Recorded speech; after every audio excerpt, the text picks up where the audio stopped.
Hi. Well, we've got company in the background there. This is wonderful. We are live. I am live here with Caley Rose. Thank you all who are joining us live, and for those of you who are going to watch the video after the fact, I'm excited because Caley's got some big things that just happened, and she's got a beautiful daughter who's actually showing that she has learned how to sing from her mama in the background. That's really cute. The dulcet tones of my toddler will always be present. I love it. I love it. I love it. Well, that's what I love about these go lives. I like to keep them like very informal, so you get a little snippet of people's lives in addition to the conversation, right? Like if you and I were going to have a conversation, we wouldn't worry about background noise. We would just get on and chat. So exactly. Yeah, I do think it's I like helpful it like that. to show a slice of life. You know, I have markers on the table behind me. Yeah. Dulcet tones of a toddler behind me. This is real life. So you've got a lot of exciting things, and I was sharing with you right before we hopped on. I had some things that I had been thinking about over the course of the last few days that I wanted to chat with you about. And of course, you just had a big episode. You were on TV and you spoke on a stage at an amazing event. So before we dive into all that stuff, can you tell everybody a little bit about yourself? Give them a tee up to who you are and what you do. Yes. Hey, thank you for having me. First of all, I always love talking to you. My name is Caley Rose. I am a Billboard charting singer and songwriter, and I am also the proud creator of Music with a Message. Music with a Message is an empowering music event that brings confidence to your audience. So we bring it into schools, women's organizations, motivational speaking events in order to help raise people's confidence. I love it. And I mean, everything about what you do, right? You have such a vibrant way about you, right? So then you add to that, obviously, music with a message. But I wanted to talk a little bit about people. Well, that's what I want. I don't want to, I want to talk about some different facets of what has led you to where you are, because I think that's really important to your message. Is that when you just said it wasn't always like that? Because I think when we receive positive messages from people, sometimes we can feel like, well, it might be easier for them because they have just always had such a positive outlook. But for them to understand the backstory, can you talk a little bit about, you share in social media that you had some difficulties as a child with bullying and self-confidence, and that is a big part of the foundation of what you do. Can you talk a little bit about that? Yeah. So I didn't have confidence up until like 5 years ago, perhaps. Really, it was a very long time where I disliked myself strongly. I was bullied as a kid in middle school, and that plus a number Carl cameo. Whenever we're live on TikTok, everyone loves the Carl cameos because I hate that seat. That seat over there would have a solid background, but I hate that seat over there. So I'm like, I like my seat with my keyboard and all the things. You own that seat, Caley. Own it. Thank you. But thank you for being understanding about the background image changing, the fluidity. Yeah, so I didn't like myself for a very long time. I wanted to be someone else for anyone but myself. I looked up to this one girl in high school because she was cool, and I just didn't like myself, and I didn't know how. And I thought certain people were born with confidence and others weren't, and I just wasn't one of the lucky ones. And then I started to get really interested in confidence and what builds it. And so now it's my favorite conversation to have. Are you confident? How did you get confident? Because I learned it. It's a learnable, teachable trait. And so then that's why I created Music with a Message, because I was thinking about how I was bullied in middle school, and I wanted to help young people through that experience. And my music, I could already tell young women were interested in my music. So I paired my music with my message, and just started acting imperfectly and speaking and singing in schools. And then it became a consolidated program with an acronym and steps to building confidence. And I got some of our fellow friends who are amazing teen and child psychologists involved to help me formulate this program even more. Yeah, and so it's interesting. I posted pictures yesterday of when I was in high school. I not timed it for this, but it fed into this because people were interacting with me with comments and saying things. And I realized, a lot of times, even when you lack self-confidence, people think that you have self-confidence. Do you think people who knew you when you were younger, would they think that you had a self-confidence issue, or would they think they would? The opposite, exactly what you're saying. I mean, so one of my co-writers, Peaches XX Cream, who I did That Chick and Lila Like It with, 2 of my songs. He came over for our first writing session, and we had been in a songwriting class together, and he saw how vocal I was, and I'm always asking questions and raising my hand. I'm confident in that way. You know, you can be confident in certain areas, but not others. But when it really came to liking myself, and let alone loving myself, it didn't exist for me. And so we were writing this song, and at one point he was like, huh, I really thought you were a confident person, but now I see that you are not. And no shame, but we ended up writing this one song, That Chick, and it's about being a work in progress, and it's exactly about looking to other people and wanting to be like them. So then through the process of learning more about confidence and doing lots of therapy and lots of journaling and deciding to like myself, because one day I was just kind of like, you know what? Life is going to be a lot better for me if I like myself, how I look, how I act, you know? So we have to make decisions that are in line with our values that we can be proud of. And we have to work on ourselves constantly. It's a work in progress all the time. But I really can get on stages in front of adults, in front of children these days and say, I really do love myself. And it feels so good. And I think that's why your music with a message is universal, and the messages of your music just in general, because insecurity doesn't always look like we think it's going to look, right? So I think that sometimes we have this idea that people are going to kind of, you know, we use the term wallflower and things like that, and sometimes that is a part of insecurity, but a lot of times not feeling good about yourself and not loving yourself doesn't show on the outside. It's going in inside, which is why it's so important for teachers, parents, in essence, anybody who works with youth, especially, because we know that that time period is particularly problematic when it comes to self-love, to incorporate things like this and those messages, even if you think you're dealing with a person or a group of people who are very confident, right? Everybody can benefit from that music. I think like that's really the kind of one of the things that I wanted to drive home. I think that you might be inclined to think like, oh, okay, that's for people that are really struggling. So that's that type of program. No, this is for everybody, because we all have the things that we're insecure about. And a lot of times people that are struggling very, very deeply don't show it. Yeah. I mean, I was just talking to one of my best friends who is a mental health expert, and she was saying, you know, so many of us wait until there's something wrong to get into therapy or to work on ourselves. And you don't have to do that, especially with kids, you know, so let's get proactive. Let's teach them the skills before. And so that's why I'm so happy when elementary schools have me come in, and even preschools have had me come in, because I was like, preschools, what? But yeah, let's get those confidence building principles in early before they need it. So then they have a stronger sense of self. And then when they meet adversity or bullying or trauma of some sort, then they're going to be able to handle it much better and be more resilient. Yeah, and music is a powerful way to do that, because you think about even before children can talk, a lot of times if you put a song on, they'll start to bop their head or they'll rock back and forth. You know, there's a lot of stuff out there in social media, which is kids watching the TV, but even without having seen other people dance, we have a natural inclination to feel it. And you think about the periods in your life, even people who aren't like big music lovers. I think everybody's got some appreciation for music. We can all relate to that song that we either like to listen to when we're feeling really pumped or to pump us up, or when we're feeling sad or when we're feeling happy, right? We have the kind of the soundtrack of our lives. And that's because music has a way of connecting us with not just the words, but with what we're feeling, the motion of it. And so, and what we hear and what we listen to, right? That's what with your music, you know, those words stick. Right. That's why you start like, you know, we call it, what is it, earworm. I hate that phrase, but you get something caught in your head because it's music. So why not have what's getting caught in your head be here we go or stand up? Right. Those are the types of things you want people to be kind of playing over and over again, and especially starting in childhood. Now, you do cover a broad audience, right? So you have your music with a message program. But your music speaks to everybody, right? Like I've got it on. Yeah, not to like trash kids music, but I didn't want to make kids music. I wanted to make the music that I related to, and that I already had. I didn't want to throw out everything I had, you know? So my music is for grownups, but I'm bringing it into schools because the message is universal. Stand up. You deserve to be here. Stand up. This is your year. Kids need that. Adults need that. So I've had grown-up audiences singing it. I've had kids singing it. And I agree with what you said. Music stays with us for our entire lives.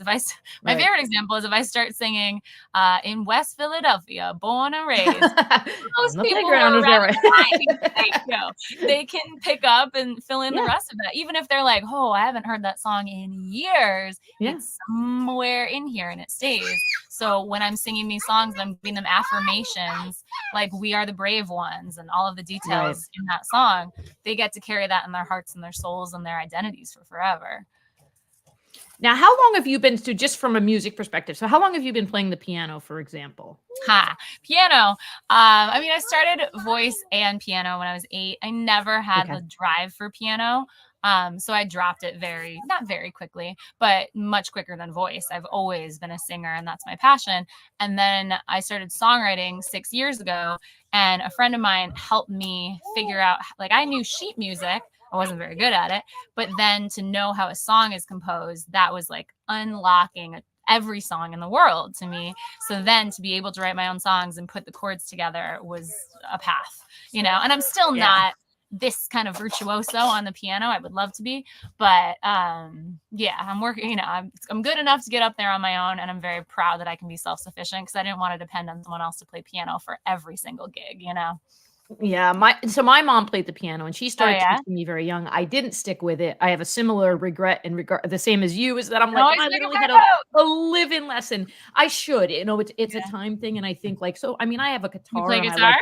I do. I like to strum Okay. and do it, but I think like the piano has a great way of being able to, like, with orchestration, because you can hit all of these different chords and things that it allows you to unlock that. But it Yeah. was just watching you play, because I had watched some videos of you play leading up to this, 'cause I kind of wanted to just have it all fresh in my mind. And you're very naturally leaning into it. So I had a feeling you probably had been playing for quite some time, but That's I very think that's also your personal connection to the music and the yeah. passion that you bring to what you want people to hear. So you're Thanks. not just performing, you're speaking, right? Like Yeah. there's a whole other message that's happening Nice. in the background That's behind your really nice. music. So Thank you. um See, I've always wanted I to play guitar because you can take it anywhere. Like I would see people on the beach, but now I have like my battery operated keyboard. Woo! So I can take it anywhere. So maybe that's my goal when I get back to LA, take it on the beach. You should. Oh, I Yeah. guarantee you people would come and sit around you. When people see an instrument on the beach, it's just like, let's sing. I think my challenge is that, because I have a limited number of chords, which is Yeah. not the problem that you have. People be like, "Hey, can you play, some contemporary song?" And I'd be like, "No. I can You sing can it, get but there. if you're We can work expecting on guitar." anything. It was funny Amen. You know taking what? You're piano right. lessons You're right. again as an adult because I felt transported back to being a kid. Like voice lessons I've been in my whole life. I didn't stop that. But piano, sitting on that bench, talking about where my wrist angle was, like, whoo, this is a throwback. You feel like a kid again, but it's Yeah, good, to keep learning in it those is. ways. Yeah, I mean, I was going through a very difficult point in my life when I bought this guitar. I had always wanted to learn to play. Uh, And I tell this story. It's funny. I guess it's funny, not funny. It's also very inspirational. yeah. I brought it home. My children's father had left relatively recently. I always wanted to learn how to play the guitar. And I laid it on the bed next to me, like it slept in bed with me, which Oh, sounds very like I like slept with the guitar, but it was very symbolic to me of like life goes on.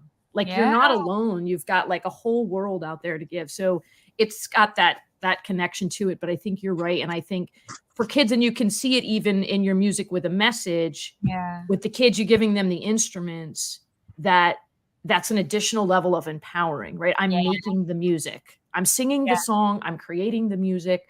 I have that power to put this goodness out into the world, Yeah. right? Fine. She said she's chilling. She's But chilling. yeah, we put instruments in their hands, and it's a problem how many schools in the world don't have music. That's really sad. And so when I talk to a school that doesn't, I'm like, we got to get in there. But it's a lot of funding, and so I understand that and I'm sensitive to it. So now we're looking for corporate sponsors to help get music with a message into schools more and more and more, because schools don't have the funding. They're working on it. Right. Patricia, thank you. We see you. We see Patricia. Thank you I for see sharing that story too. That was so hi, Brittany. Brittany. Yay. I didn't know that story So about guitar. That was so vulnerable to share, and I'm sure other people can appreciate and relate to that. yeah, thank you. And that's why it's special to me. Like I don't think a lot of people realize when they ask me about my guitar, how deeply they're asking into my being. And I Yeah. like it. Like it's a special, it's like I'm okay with, and to your point, you're right. I think there's some chords my wrist just won't do, but you're right. And I Yes. think learning just in general and being open to that, I think like piano's a perfect example with your experience. There can sometimes be a tendency, oh, I learned this when I was a child. I should have stuck with it. I didn't. So now you come at it as an adult, and in the back Guilt, of your regret. mind, right? And Yeah, here's the start before you're ready. You're in your mind thinking, oh my gosh, how good would I have been if I'd been playing this since I was 8 years old? But totally. instead, it's like, how good am I gonna get? Yeah. And I think that's just part of that whole message, and that's what builds self-confidence, and that's what builds love. You being able to you're saying, "Well, there's some things I can't do on the piano." That's Mhm. okay. You get up and you play That that makes me piano. annoyed. Yeah, no part of me is like, "Hey, she doesn't know No. what she's doing." Like, I was like, "Oh, I bet she's been playing since she was a kid." But I think it's also, again, I think it's the love of the music. Has there been something that's happened at one of your music with a message things? I mean, there's I'm sure Yeah. goodness all the time, like, but a Yeah. particular kid or Um, experience that really sticks out for you? I mean, the kids come up to me after the show and share so openly. I mean, I can't believe the stories that I've heard and the traumas in their lives. And I didn't know that I was going to be a vessel for these stories when I started out. But I'm very honored. And I didn't know that I would be, working with youth suicide groups and stuff like that. I was just like, I want to fight bullying. I was bullied. I want to help young women. And then it expanded into young people because I can't just help the young women. I want to help them all. But yeah, the vulnerability that they share and the stories that they give me as like secrets, and it's incredible. But it's because I'm up there sharing so openly, and I'm so used to being candid, and just my life's an open book. I'm a songwriter.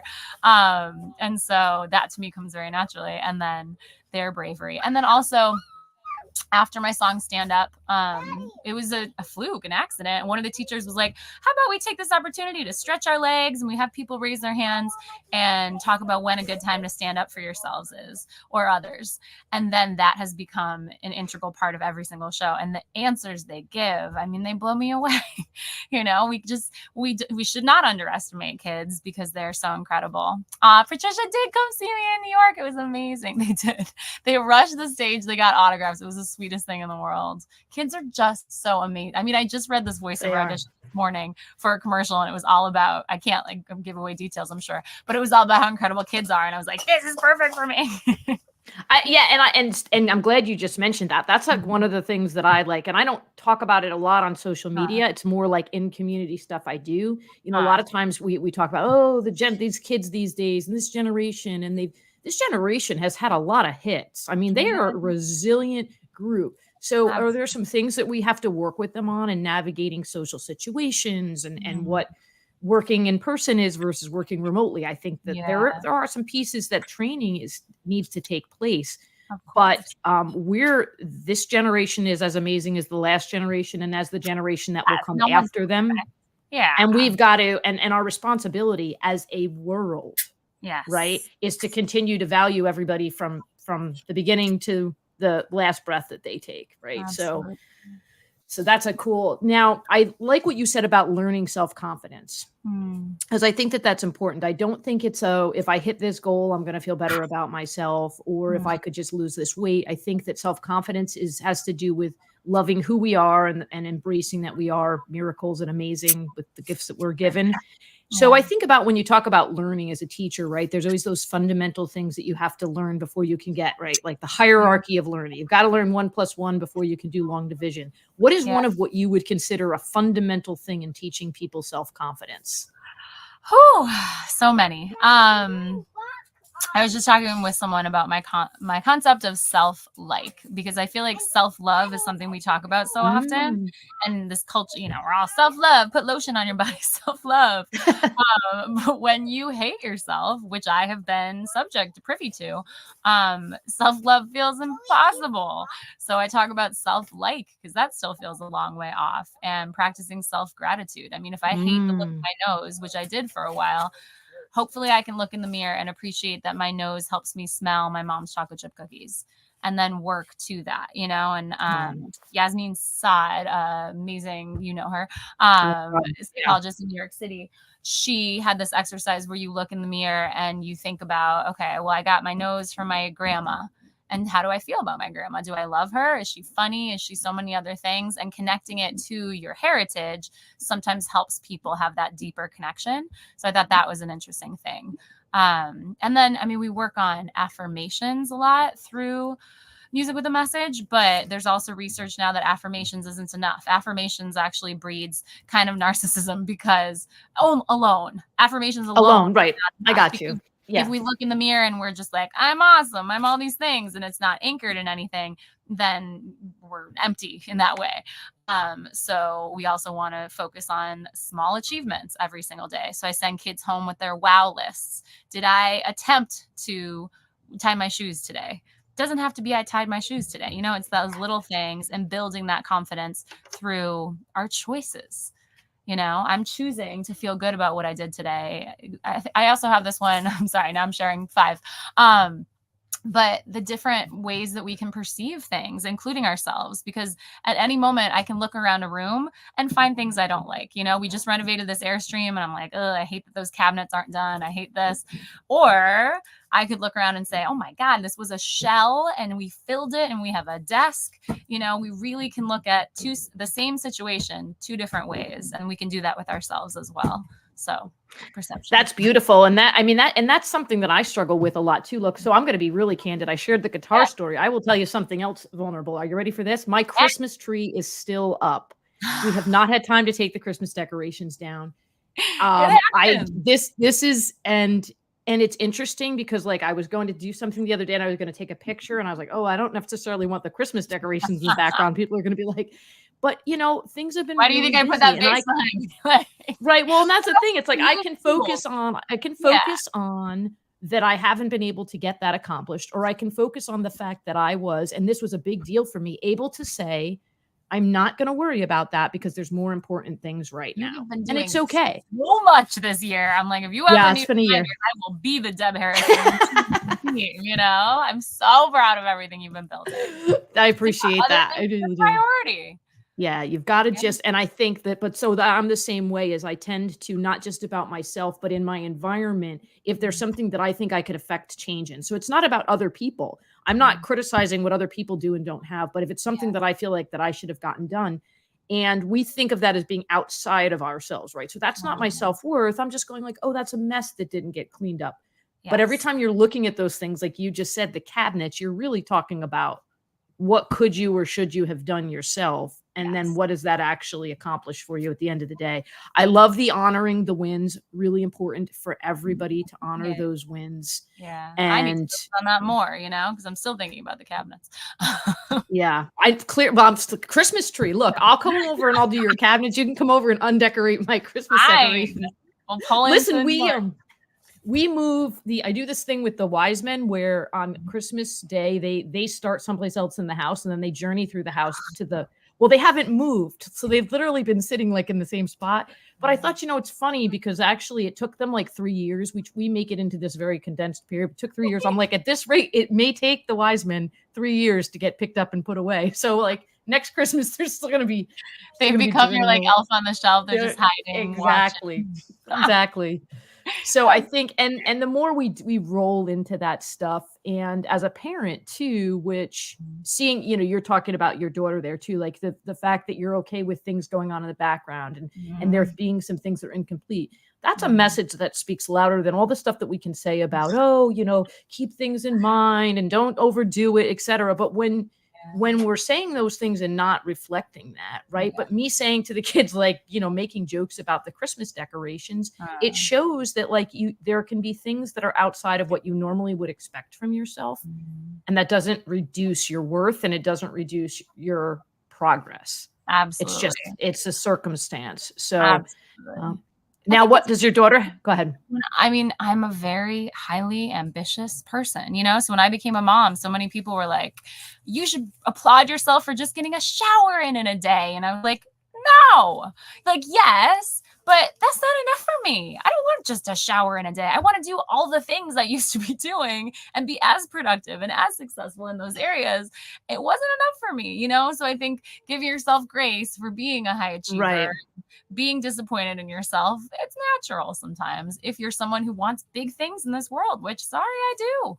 I know I can do it. Right. I know we can all do it. Well, and being a parent, if you've ever had any issues with insecurity, and even if you haven't had issues with insecurity, which let's be honest, everybody has had some issue with insecurity. Being a parent is a lot of, oh my gosh, I could have done that better. And oh, what am I doing? So, I mean, that is tough just in and of itself.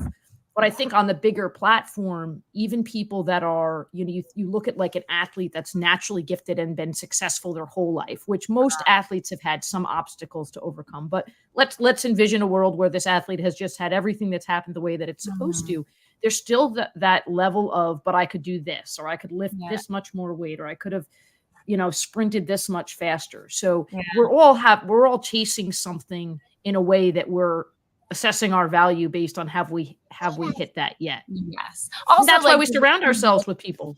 Yes. The way we look at athletes and celebrities, I think it is helpful to knock those people down off their pedestals. When Idina Menzel was on the Armchair Expert and she was talking about the one New Year's Eve where she, I don't remember the reason, but she was a little flat. And people commented on it and people were terrible to her. I'm not trying to be terrible to her, but as a singer, I'm like, wow, she missed a note. I need to see that. I need to humanize her because to me, she's flawless, but no, she made the point of like, that was her triple axel. Singing Let It Go was like a triple axel in the Olympics. Is she going to do it every single time? No, it was one recording. So and like, what was my husband saying today? I don't remember, but yeah, stuff like that. Carrie, you shine. Hey, Carrie. It's so nice that the comments pop up. Hey, yeah, you have to click them over here, and so sometimes I get to, because I'm so engaged in the conversation, which is one of the things I usually try to go back and look after the fact because I am I enjoy hearing people's stories, and so we got one more here. So hello Naomi and Carrie, we've got joining. And this is it, right? Here's perfect example. This is what you need to be very intentional about, surrounding yourself with people who are going to feed into you. You were talking about the affirmations alone, right? We don't just want to say that because ultimately, and whether it leads to you being, I forget the word you used, arrogant or a narcissist. Whether it leads to, a narcissist. So I said, but it can deflate very quickly. Right. You want to be very specific about it. You were talking about your nose. It's interesting. When I was in 7th grade, we were learning about some ancient group of people. I don't remember, to be honest with you, who it was, but apparently they used to put boards on their noses to flatten their noses. Right. Interesting. And so somebody sitting next to me looked over and goes, Deb, that must be what happened to you.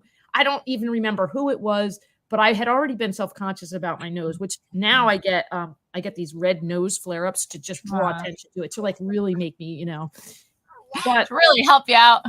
That's right. Exactly. So for so many years, I, like you, was acutely aware of my nose and would look at my nose in reflections and would think about that. And why? Because there was this person that said something, it had already fed into it. And as I got older, I was kind of like, yeah, maybe that is right. And I did the same thing that you were saying that, Yasmin said, like, I started thinking about like who in my family has got a similar nose. I wonder what the ancestry is there. What is the reason for it? Oh, you really did go there? Yeah, I did. I was curious about it. So I kind of looked around to see like what, where could that, and I think, but again, so it's like, rather than just saying like, it's okay, I have an ugly nose or whatever your perception is, right? Yeah. Digging I'm also into not gonna knock plastic. You know what I mean? Like, I'm very like, if you want plastic surgery, do you? If you can afford it and it makes you happy. But I actually went for a nose job appointment just to test the waters, and I got scared out of my mind. I was like, never mind, I'm good. And all of a sudden I was like, this is my God-given nose. And I'm not even very, I believe in the universe and stuff like that. But all of a sudden God came into the picture when I had that appointment, because I was like, nope, not doing it. So yeah, but I also like, if and it's like makeup, we criticize the beauty industry for a reason, because it's a scale, right? And it's gotten too much. But when I put like makeup on and get ready with me on TikTok or Instagram or something, I'm like, oh, is this sending the wrong message about confidence and young women? Nice, right? I don't want to send the wrong message that they need to put on makeup. And then I started thinking like, it's a tool, and what's the difference between like knowing that brushing my teeth is going to make me feel confident about my hygiene or putting on a little mascara? I think, we've gotten a bad rep about mascara because of the beauty industry, but these are all tools to make us more confident. It's like putting on your favorite shirt. Yeah, it's going to put a little pep in your step for the day. So thank you, Carey. Yeah, it should be. I You're think right. it What a should great moment. ultimately be. It should be what our choice is, right? What Yeah. our there's a Jennifer Grey. I don't know if you know. She was Yeah, Dirty Dancing. Okay, so Jennifer totally. Grey. I read her memoir, and she tells the whole story about her nose. She did not want her nose to get changed. She did not want it to be altered in that way. No She way. went in. It's a whole. I mean, there's a long story behind it, but Huh. she says how it made her feel when she realized how different it was from her nose. How devastated she was because she lost her identity about it. But she said she was encouraged in Hollywood to do something about her nose. It's going to make you look you're going to be, very much cast into those types of roles because of your nose. And she was like, okay, I'll do that because I don't want to change it. So it really does depend, right? We want to embrace people who want to have it and who don't want to have it. Ultimately, at the end of the day, we want to encourage people to love themselves and find their voice.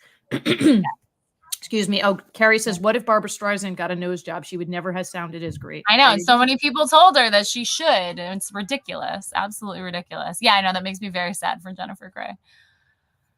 But yeah. She's not so hopefully she's fine.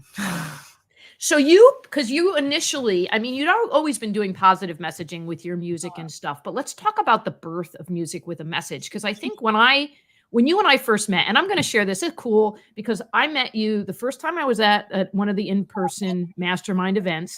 Oh, no. I had walked into the room. I had spoken to some people beforehand, walked into the room and was like, what am I doing? Because in my mind, I had this, like, this is what you need to make out of today. This is where you're going. And I felt like I wasn't doing that effectively. And, throughout the day, I made some great connections. But then as the day was over, I was kind of like, okay, did I do the best I could do? And ended up talking with you afterwards. And we have a cute picture. I meant to find it. I could have pulled it up, but that's very meaningful to me because I remember just downtime and kind of recognizing that. And you were sharing about how you were starting to see a vision for how everything was going to look. And then you dove in. There was no like slow on ramp. You're like, yep, this is what I'm going to do. And you did it. And that's why you've come so far. But what was maybe a little summary of that process that got you from like, I've got great music that helps people feel better. I'm going to go change kids' lives. Yeah. I mean, I started Music with a Message 2 years ago and I was dabbling, I wasn't really leaning into it. And then a year ago when we met, I started seeing, do you need some help? Okay, I can help you get something. What are you trying to get? Sorry. That's all right. An ice cube. Okay, I don't even know if we have ice cubes. Oh, we do. And then a year ago, I started seeing how much people were leaning in and saying, it's great. And I was like, you're right. I am like, I have this great thing. I need to help people more. And so I started leaning into it more and focusing more on it and on the business, because formerly I would have a song come out on a Friday and the entire day and the weekend and the next week, I would be messaging truly everyone I've ever met in my life saying, hey, can you please stream this song? Can you please stream this song? And I felt annoying. I felt like a burden and it was making me 0.003 cents, like it's ridiculous. That was my business model. So through, wanting to have a greater impact and realizing how much the world needs this, they have more social emotional learning in schools now. They're doing a much better job of getting mental health tools in schools.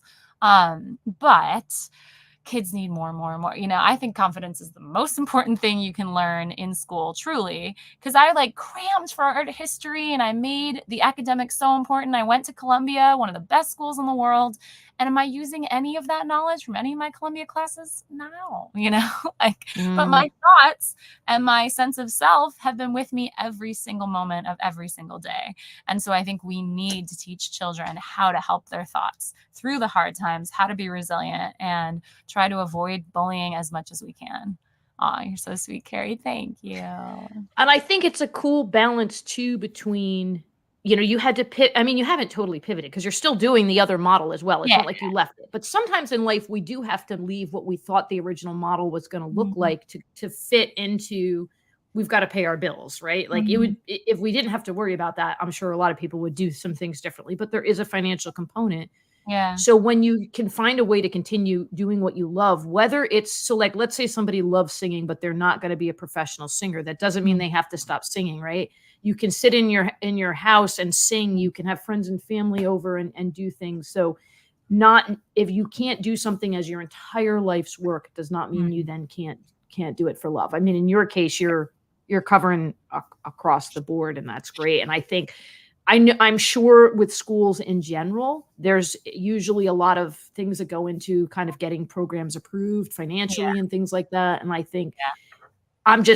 the media coverage I love that you're getting, I'm going to ask you to talk Mhm. about that in a minute, because I think the more that there's that media coverage, the more it helps to reinforce the value of it. Because I think sometimes people that are in school settings, for no fault of their own, there's so many pieces that they have to look at with, can we afford Mhm. this, and can we do this, and what's the approval process going to be, Mhm. that it's hard for them to be able to kind of step back and look at the return on investment in the way that other businesses might. Mhm. So I love that you're getting the coverage, because that coverage helps to validate the power and the purpose. Thank you. It, wonderful if that wasn't needed, but we understand why the media coverage absolutely is really, really important for that. I mean, I've Yeah. seen it in my own work. I could have done something, a year ago, and people would not have thought as much about it. You get covered in the media and people go, "Oh, like, oh, that's really cool what you're doing." So it's Mm. part of it. And I think it's a It gets tool. more eyes, because Yeah. our whole world is, you walk out your door and a billboard is telling you, hey, go listen to this song or go watch this TV show, or the sign of a restaurant is saying, come in here and give me your money. So we live in this attention grabbing world. And so I think, media is helpful because it's just another way to reach more eyes and get more Right. ears on this. Making sure my daughter is with my husband.